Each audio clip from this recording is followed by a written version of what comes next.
శ్రీ గురుభ్యో నమః. శ్రీ మహాగణపతి నమః. 22 జూన్ నుండి 5 జూలై వరకు అంటే రాబోతున్నటువంటి పౌర్ణమి నుండి అమావాస్య వరకు చంద్రమను అనుసరించి గోచార రీత్యా ఈ యొక్క 15 రోజుల కాలం ఈ యొక్క పక్షం అనేది ఎలా ఉండబోతుందని చూద్దాం. మకర రాశి వారికి రాబోతున్నటువంటి 22 జూన్ నుండి 5 జూలై వరకు చంద్రమను అనుసరించి గోచార రీత్యా ఈ యొక్క పక్షకాలం ఎలా ఉండబోతుంది అనేది చూద్దాం. మనం గమనించినట్లయితే మకర రాశి వారికి వచ్చేటప్పటికి పంచగ్రహ కూటమి పంచమంలో జరిగింది. అది స్లోగా బ్రేక్ డౌన్ అవుతూ ఉందన్నమాట. అంటే రాబోతున్నటువంటి ఇప్పుడు జరుగుతున్నటువంటి 12వ తారీఖున వచ్చేటప్పటికి శుక్రుడు షష్టమంలోకి వెళ్ళాడు. మరి అదేవిధంగా రవి బుధుడు కూడా షష్టమంలోకి సంచారం చేస్తున్నప్పుడు ఇది యోగకారకమైనటువంటి గ్రహస్థితిగా మకర రాశి వారికి మారుతున్నది అన్నమాట. గురువు ఈ రాశి వారికి వచ్చేటప్పటికి పంచమంలో సంచారం చేస్తున్నాడు. పంచమంలో సంచారం చేస్తున్నటువంటి గురువు యోగకారకుడు. ఇది వృత్తిరీత్యా వ్యాపార రీత్యా కూడా అనుకూలమైనటువంటి ఫలితాలే ఎక్కువగా ఇవ్వగలుగుతుంది. అదేవిధంగా తృతీయంలో ఉన్నటువంటి రాహువు రాజకీయ పరంగా కూడా ఒక ధైర్యాన్ని, అదేవిధంగా శత్రువుల్ని ఎదిరించగలిగినటువంటి శక్తిని కూడా ఇవ్వగలుగుతాడు. ఈ రాశి వారికి అనుకూలమైనటువంటి గ్రహస్థితిగా గోచరిస్తూ ఉన్నది. గురువు యొక్క అనుకూలత రీత్యా వచ్చేటప్పటికి రాశి వారికి బాగా అనుకూలంగా ఉంది. గృహవాహన కొనుగోలు సంబంధితమైన విషయాల్లో అనుకూలించే విధంగా ఉంది. పంచమంలో ఉన్నటువంటి గురువు అత్యంత యోగకారకుడు అన్నమాట రాశి వారికి. తన యొక్క త్రిపాద దృష్టి కూడా ఈ రాశి వారికి భాగ్యస్థానాన్ని గురువు చూస్తున్నప్పుడు అది పూర్తిగా యోగించే విధంగా ఉంది. మరియు అదేవిధంగా ఉద్యోగ పరంగా వ్యాపార పరంగా కూడా ఇది అనుకూలించే విధంగా ఉంది. గురువు పంచమంలో ఉన్నప్పుడు పంచమ దృష్టి రాజ్యస్థానాన్ని చూస్తాడు కాబట్టి అది అనుకూలించేటువంటి గ్రహస్థితిగా చెప్పవచ్చు. అదేవిధంగా ఈ రాశి వారికి మరిన్ని సానుకూలమైనటువంటి ఫలితాలు ముఖ్యంగా చెప్పాలంటే రవి షష్టమంలో ఉన్నప్పుడు ఇది ఉన్నత స్థాయిలో ఉన్నటువంటి స్త్రీ పురుషులతో సత్సంబంధాలు అనేది ఏర్పడగలుగుతాయి.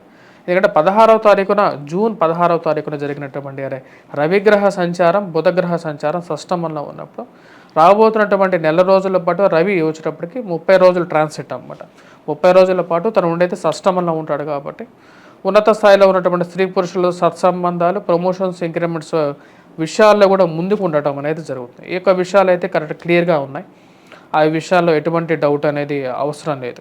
మరి అదేవిధంగా ఈ రాశి వారికి 15వ తారీఖు నుంచి అంటే 22, 29 మనం గమనించినట్లయితే 2 వారాల కాలంలో మొదటి వారం కూడా అనుకూలంగానే ఉంది రాశి వారికి. మొదటి వారంలో కూడా వచ్చేటప్పటికి సన్మాన భూషితంగా ఉంటుంది అన్నమాట. అంటే మంచి ఉన్నతమైనటువంటి స్థానంలో ఉన్నటువంటి వారితో సత్సంబంధాలు ఏర్పడటం మరియు వారి యొక్క మెప్పులు పొందడం అనేది జరుగుతుంది. ఉద్యోగ పరంగా ఇది ఒక సానుకూలమైనటువంటి ఫలితం. అదేవిధంగా ఈ రాశి వారికి ఉద్యోగ పరంగా నూతన ఉద్యోగ ప్రయత్న సంబంధితమైన విషయాల్లో సానుకూలంగా ఉంటుంది. కొత్తగా ఉద్యోగం కోసం వెతుకుతున్నటువంటి వారికి కూడా అనుకూలంగా ఉంటుంది. విద్యార్థులకు కూడా సానుకూలమైనటువంటి ఫలితంగా చెప్పవచ్చు.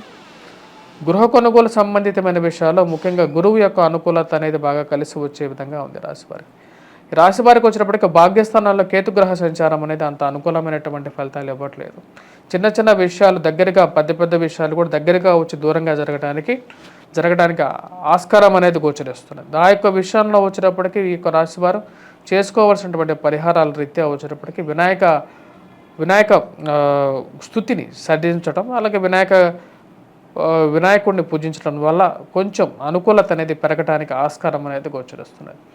ఈ రాశి వారికి వచ్చేటప్పటికి ఓవరాల్గా వచ్చేటప్పటికి ఈ యొక్క 2 వారాల్లో 2వ వారంలో ఎక్కువగా అనుకూలమైనటువంటి ఫలితాలు కూడా గోచరిస్తున్నాయి. వివాహ ప్రయత్న సంబంధితమైన విషయాల్లో కూడా సానుకూలమైనటువంటి ఫలితాలు రేపు రాబోతున్నటువంటి 29వ తారీఖు తర్వాత వీరికి సానుకూలపడే విధంగా ఉంది. గురువు మంచి స్థానంలో ఉన్నప్పుడే వివాహం జరుగుతుందని చెప్పి శాస్త్రం చెప్పడం జరిగింది అన్నమాట. పంచమంలో గురువు మకర రాశి వారికి అనుకూలమైనటువంటి స్థానంలో ఉన్నాడు. ఇది పూర్తిగా అనుకూలమైనటువంటి ఫలితాన్ని ఇచ్చే విధంగా ఉంది. ముఖ్యంగా వచ్చేటప్పటికి వివాహ ప్రయత్నాల్లో సానుకూలమైనటువంటి నిర్ణయాలు వచ్చే విధంగా గోచరిస్తూ ఉన్నది అన్నమాట. మరియు స్పెక్యులేషన్స్లో ఇన్వెస్ట్మెంట్స్, రియల్ ఎస్టేట్లో ఇన్వెస్ట్మెంట్స్ చేసేటువంటి వారికి సానుకూలమైనటువంటి ఫలితాలుగానే గోచరిస్తూ ఉన్నది.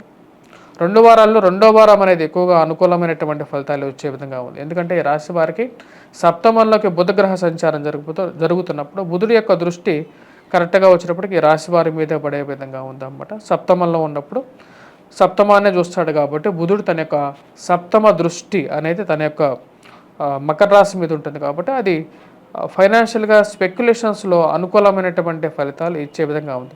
నూతన వ్యాపార ప్రయత్న సంబంధితమైన విషయాలు కూడా సానుకూలపడే విధంగా ఉంది.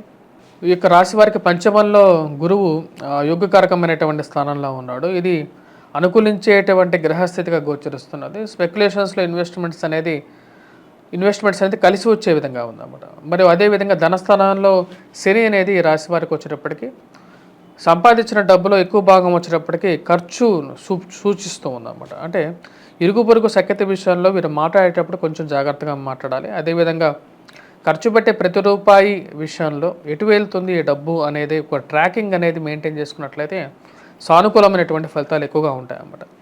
ఎందుకంటే ధనస్థానంలో ఉన్నటువంటి శని తన యొక్క దృష్టి వచ్చేటప్పటికి అష్టమాన్ని చూస్తాడు, అదేవిధంగా వచ్చేటప్పటికి చతుర్థాన్ని చూస్తున్నాడు. కాబట్టి సెల్ఫ్ డ్రైవింగ్ విషయంలో కొన్ని జాగ్రత్తలు తీసుకోండి.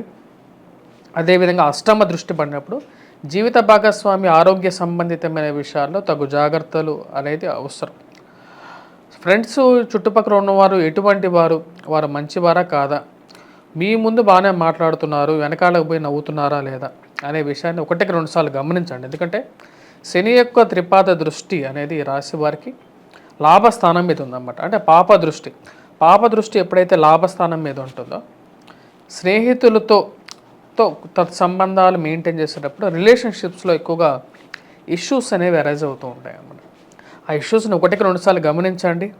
వాటికి ఎటువంటి పనికి అవసరం లేనటువంటి స్నేహాలు అవసరం లేదు అని చెప్పి ఒక నిర్ణయానికి తీసుకోవాల్సినటువంటి ముఖ్యమైనటువంటి సూచన. ఈ రాశి వారికి ఓవరాల్గా 2 వారాలు బాగానే ఉంది. 2వ వారంలో ఇంకా ఎక్కువగా అనుకూలమైనటువంటి ఫలితాలుగానే చెప్పచ్చు. ఎందుకంటే సప్తమంలోకి బుధగ్రహ సంచారం జరిగినప్పుడు 2వ వారాల్లో ఎక్కువగా అనుకూలమైనటువంటి ఫలితాలుగా చెప్పచ్చు. వివాహ ప్రయత్నాల్లో కూడా సానుకూలమైనటువంటి ఫలితాలు పొందగలుగుతారు. సంతాన సంబంధితమైన విషయాల్లో గురువు పంచమంలో ఉన్నప్పుడు యోగకారకమైనటువంటి గ్రహంగా చెప్తారు. తద్వారా వచ్చేటప్పటికి పుత్ర సంతాన సంబంధితమైన విషయాల్లో ఒక పాజిటివ్ రిజల్ట్స్ అనేది రావడానికి ఆస్కారం అనేది గోచరిస్తూ ఉన్నది. ఈ రాశి వారు చేసుకోవాల్సినటువంటి పరిహారాలు ఎటువంటి పరిహారాలు అనేది చేసుకోవాలనేది చూద్దాం. విద్యార్థులు ముఖ్యంగా వచ్చేటప్పటికి గురువు యొక్క పంచమలో అనుకూలంగా ఉన్నాడు. ఇక రాశి వారికి వచ్చేటప్పటికి ఏలినాటి శని ప్రభావం అనేది బాగా ఎక్కువగా వేధిస్తుంది. కాబట్టి వెంకటేశ్వర స్వామి ఆరాధన అనేది చేయాలి. శనివారం పూట నాన్ వెజిటేరియన్ డ్రింక్స్కి దూరంగా ఉండాలి. ఇవి కొంచెం అనుకూలమైనటువంటి ఫలితాలుగా ఇవ్వగలుగుతుంది. శనిగ్రహం మంత్రజాపాన్ని పఠించినట్లయితే సానుకూలమైనటువంటి నిర్ణయంగా గోచరిస్తూ ఉన్నాయి. అదేవిధంగా ఈ రాశి వారికి కేతుగ్రహ అనుకూలమైనటువంటి స్థానంలో లేడన్నమాట. కేతువు భాగ్యస్థానంలో ఉన్నప్పుడు అనుకూలమైనటువంటి ఫలితాలు ఎక్కువగా ఇవ్వడు.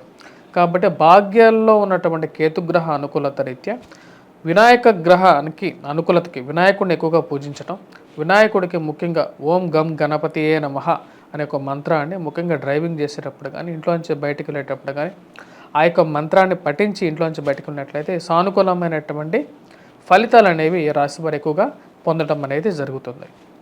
స్వస్తి.